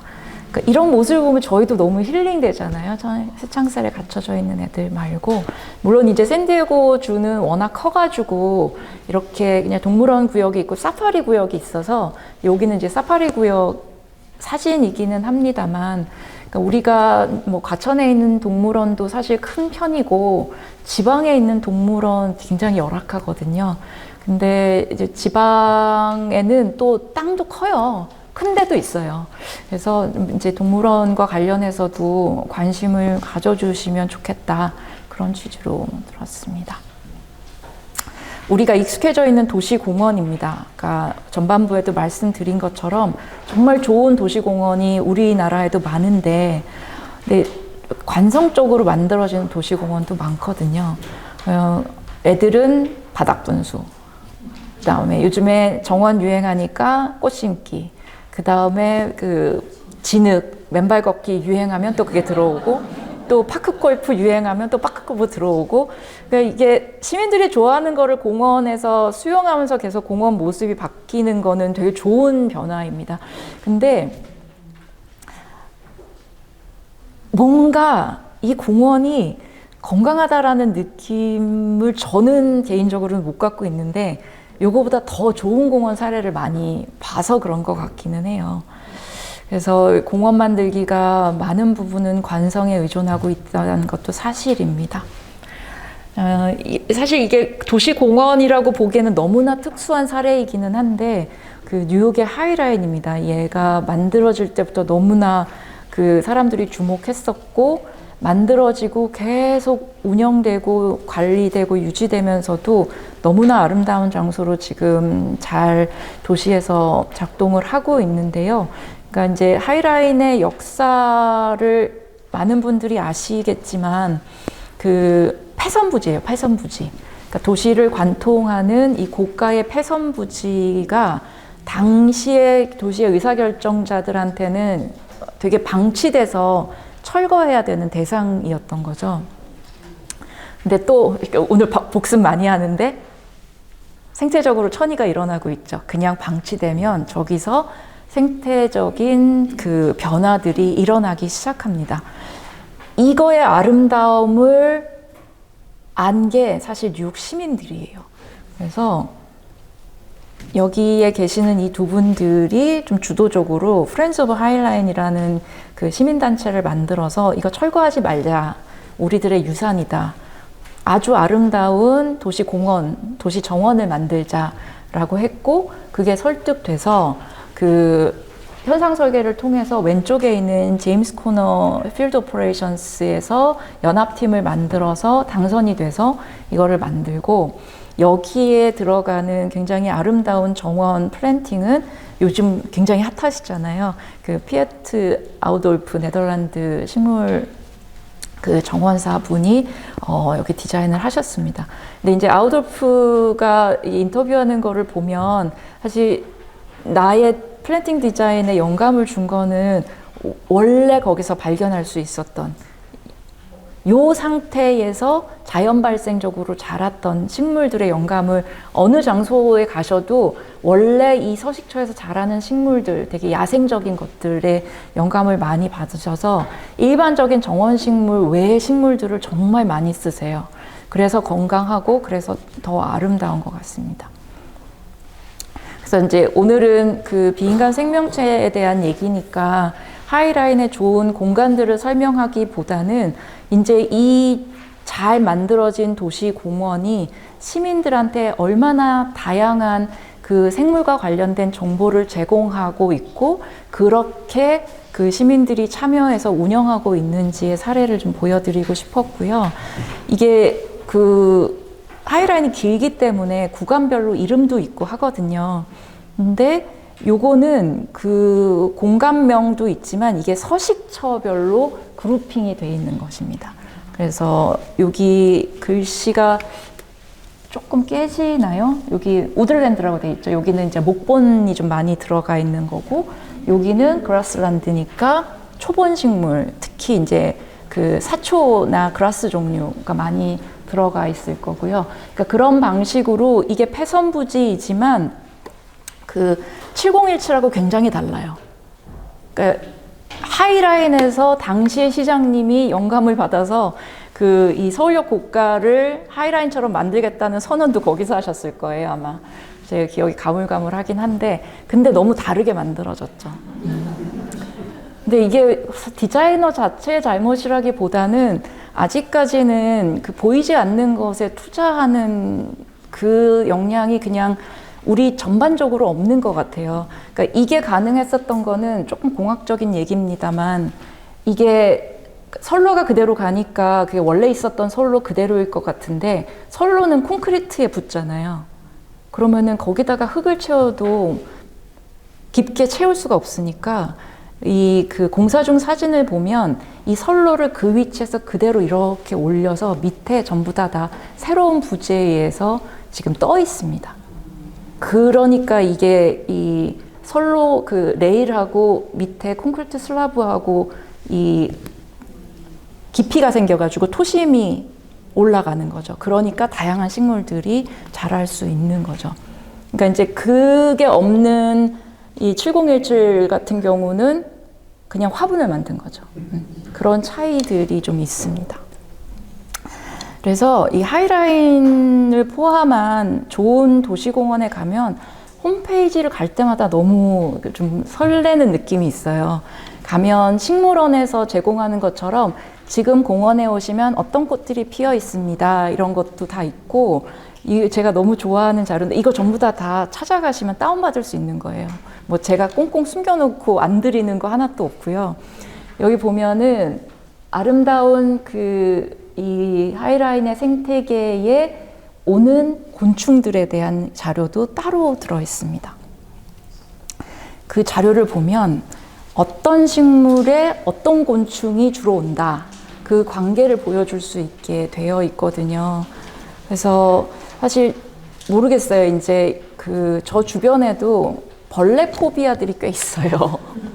저도 뭐 자다가 모기 물리면 짜증나고 벌레들을 뭐 그렇게 좋아한다고 할 수는 없는데, 근데 대신에 이제 벌레들이 나타난다 그래서 막 소리 지르고 이러지는 않거든요. 그냥 이렇게 들여다보고 있고, 뭐 아이 어렸을 때는 같이 벌레 잡으러도 다니고, 우리 애가 그때는 사슴벌레 어디서 볼 수 있니? 그러면 이마트라 그러고 마트에서 막 벌레 팔고 하니까. 근데 그 벌레에 대해서 제가 몇 년 전부터 생각이 굉장히 많이 바뀌기 시작해서, 왜냐하면 생물 다양성에 관심을 가질수록 이 곤충들이 생태계에서 하는 역할들이 너무너무 중요한 거예요. 그래서 이제 오늘 보여드릴 마지막에 제가 그런 생각의 변화를 어떻게 다른 작업들에 담고 있는지를 보여드리겠습니다. 그래서 하이라인 그냥 검색하시면 들어가실 수 있고, 아니면은 뭐 하이라인에 요 Celebrating Insects 이거 하면은 아마 PDF 다운 받을 수 있거든요. 여기 다운로드 이렇게 돼 있으니까 그거 한번 보시면 되게 아름다운 책자가 있습니다. 요즘에는 이거 구글에서 그냥 버튼 하나만 누르면 다 번역해 주는 거 아시죠? 네. 여섯 번째는 이제 도시 숲입니다. 도시 공원하고 도시 숲은 조금 다른데요. 이게 행정적으로는 그 관할하는 부처가 다릅니다. 도시 숲은 산림청에서 관할을 하고요. 도시 공원은 국토교통부에서 도시공원법으로 관할을 합니다. 그 도시 숲을 만드는 것도 사실 잘 만드는 경우도 많고, 근데 또 관성적으로 만드는 경우도 있는데, 제가 오늘 해드리고 싶은 프로젝트는 그 방콕에 있는 메트로 포레스트입니다. 여기가 좀 버려진 땅이었어요. 근데 이 버려진 땅은 쉽게 개발되죠.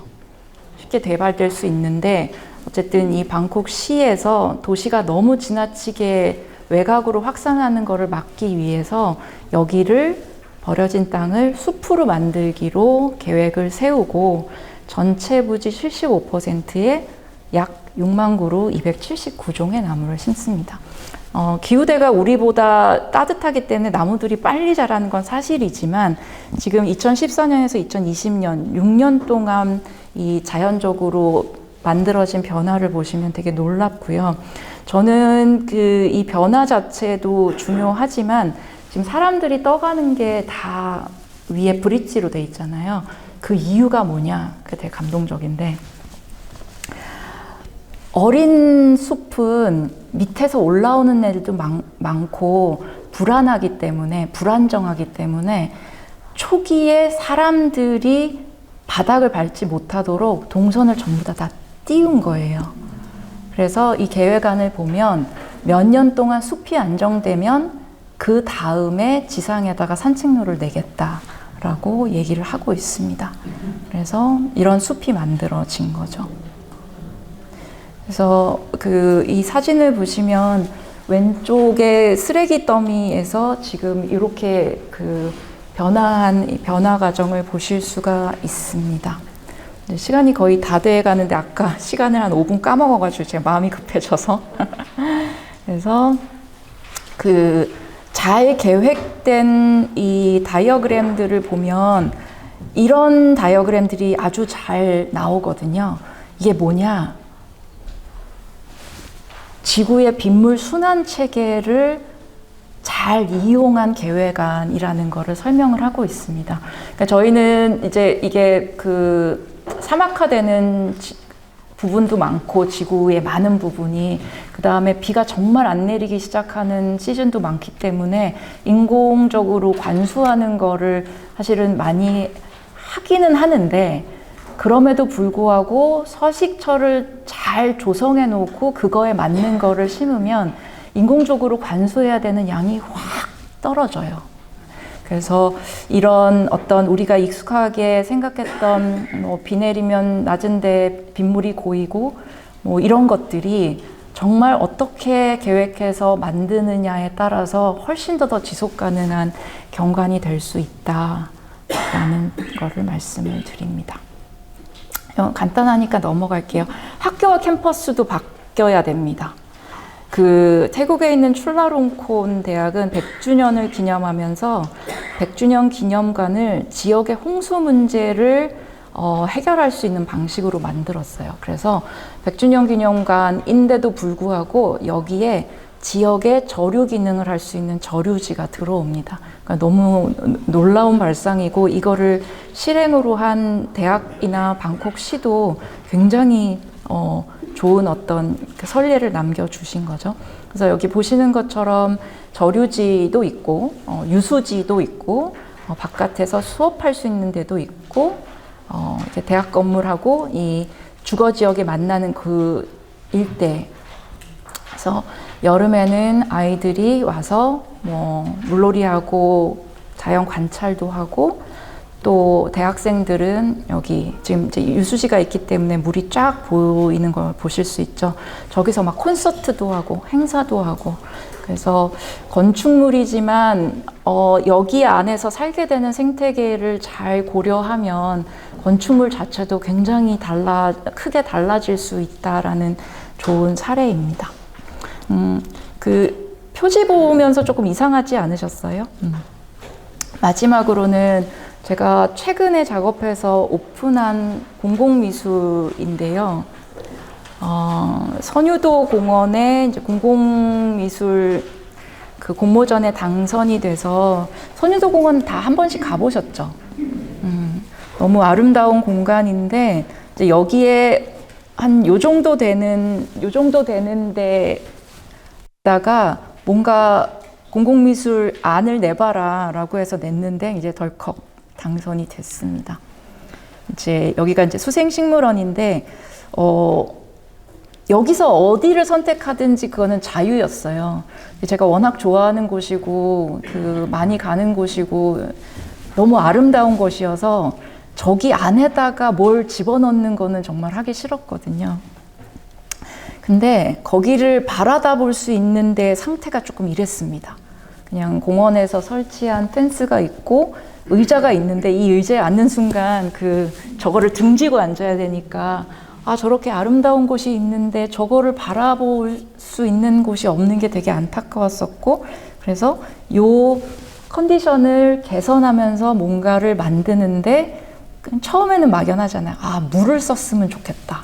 근데 선유도가 되게 오랜 기간 동안 시간에 켜가 있으니까 무언가를 기록하면 좋겠다. 이제 이런 것들이 합쳐져서 이게 만들기 전의 상황인데요. 대상지가 여기입니다. 그래서 만든 것이 이렇게 만들어졌습니다. 가까이서 보면 제가 독특한 햇빛에 의해서 프린팅이 되는 기법을 가지고 선유도의 실제 장소에 가서 굉장히 긴 병풍의 구조물을 햇빛에 노출시켜서 저 이미지를 만들었고요. 이게 전부 다 원본이에요. 그래서 저게 훼손되면 다른 걸로 대체가 안 됩니다. 그래서 2년 잘 버텨주기를 지금 매일매일 기도하고 있고요. 이게 진짜 복잡한 공정을 거치는데 쉽게 말씀을 드리자면은 요 프린팅, 청사진 원리예요. 청사진 하기 위해서 감광지를 만들고 이거를 현장에 이동해서 햇빛을 쬐고 물로 빨아야 됩니다. 물로 빠는 거는 제가 제 집에 있는 세탁기 돌려서 사진은 없는데 세탁기에 돌리면 햇빛을 받은 데는 파랗게 되고요. 햇빛을 받지 못한 그림자는 하얗게 되면서 그때 그 시기에만 딱 존재했었던 그 형상이 기록이 됩니다. 그거를 1년에 이제 후가공을 거쳐가지고 이렇게 만들어진 거거든요. 그러니까 이게 하나하나가 다 사연이 있어요. 이제 4월 달에 오픈을 해야 되니까 이거를 2월 달에 해야 돼서 이게 이파리도 다 떨어진 상태이기는 한데 또 나름 보니까 이런 향나무도 어린 잎 올라올 때가 뾰족뾰족하거든요. 그러니까 향나무도 어린 잎 올라오면서 뾰족한 거랑 좀 나이 들어서 둥그러진 이런 것도 다 나오고, 그 다음에 단풍나무 말라붙은 것도 나오고, 화살나무는 여기에 이 화살나무 코르크가 있잖아요. 그것도 가까이 보시면은 코르크층이 다 찍혔어요. 그리고 버드나무 아직 새순 나오기 전에도 찍히고, 그래서 이제 이거를 한 30개 정도를 만들어 가지고 얘를 현장에다가 설치를 하게 되는데, 여기서 한 번의 트위스트가 있는데, 요것만 있었으면은 제가 오늘 주제에 소개하지는 않았을 것 같은데, 이 식물들하고 같이 사는 생명체들을 조금 위트 있게 같이 표현해보고 싶었었거든요. 그래서 손윤환 선생님 곤충학자 하시는 분하고 겨울에 곤충 탐사를 가서 약간 흔적을 통해서 어떤 애들이 산다라는 거를 추정을 해서 LA에서 애니메이션 하는 작가님한테 SOS를 쳤습니다. 그래서 저희가 조사한 자료를 가지고 얘네들을 정말 세상에 없는 캐릭터로 만들어 주신 거예요.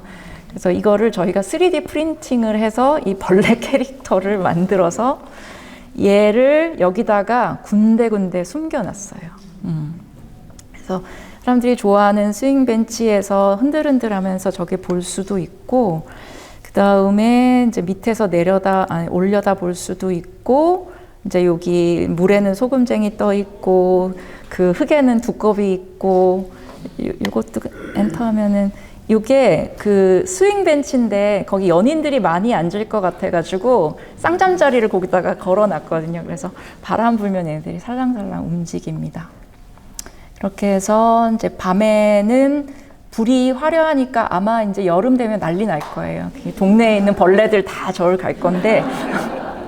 그러니까 이게 민원이 많이 들어올 수도 있고 또 작품을 홍보를 잘하면 컨셉의 일부다. 곤충들도 같이 산다라는 거를 사실은 좀 같이 즐겨보고 싶었었던 측면도 있어서 지금 그 패널 안에 겉에는 파란색 프린팅한 게 들어있고 안에는 이 곤충 캐릭터들이 들어있기 때문에 빛이 세면 얘네들이 그림자로 강하게 나타나고 빛이 없으면 약간 흔적처럼 보일랑말랑합니다. 그래서 이런 그 선유도를 기록하는 새로운 방식과 그것과 더불어서 사는 비인간 생명체들의 공존관계를 담으려고 했으니 선유도 공원에 가시게 되면 한번 들려봐 주시길 바랍니다. 네, 마치겠습니다.